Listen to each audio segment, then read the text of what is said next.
Mic number 3 میں خاتون کے شعبے میں کوئی خاتون ہوں تو سوال کریں۔ میرا نام عیشا ہے، میں ہندو فیض کاؤنسلر ہوں اور میں ٹورنٹو میں کام کرتی ہوں۔ مجھے مسلمان بننا ہے۔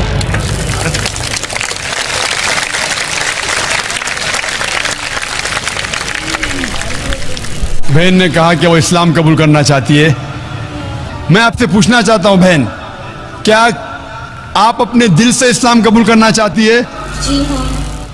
آپ پر کسی نے زبردستی کیا؟ بالکل نہیں۔ آپ پہ کوئی زور لگا رہا ہے؟ نہیں، طاقت کا زور یا مالی زور؟ بالکل نہیں۔ آپ مانتی ہے کہ خدا اللہ ایک ہے جی ہاں۔ اور اس کے علاوہ کوئی معبود نہیں؟ نہیں۔ آپ مانتی ہے کہ خدا کے آخری پیغمبر محمد صلی اللہ علیہ وسلم ہیں؟ جی ہاں۔ انشاءاللہ میں عربی میں کلمہ کہوں گا، آپ اس کے دہرائیے انشاءاللہ۔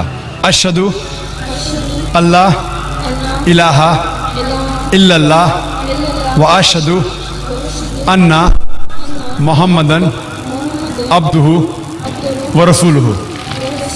میں گواہی دیتی ہوں میں گواہی دیتی ہوں کہ اللہ کے علاوہ اللہ کے علاوہ کوئی معبود نہیں کوئی معبود نہیں اور محمد محمد صلی اللہ صلی اللہ علیہ وسلم علیہ وسلم اس کے بندے اس کے بندے اور پیغمبر ہے۔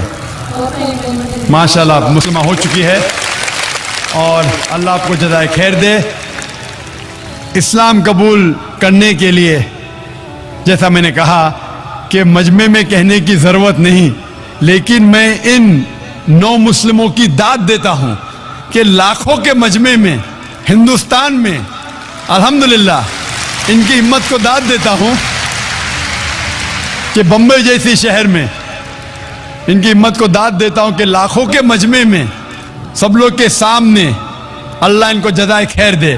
اسلام قبول کرنے کے لیے آپ بندے اور اللہ کے درمیان ہیں۔ اگر بندہ دل میں مان لیتا اللہ ہے کہ اللہ کے رسول محمد صلی اللہ علیہ وسلم میں کافی ہے، مجمع میں کہنے کی ضرورت نہیں، لیکن ان کی ہمت کو داد دیتا ہوں۔ اللہ سبحانہ و تعالیٰ آپ کو اجر دے اس دنیا اور آخرت میں، اور آپ کی مشکلات کو دور کرے اور آپ کو جنت فردوس دے۔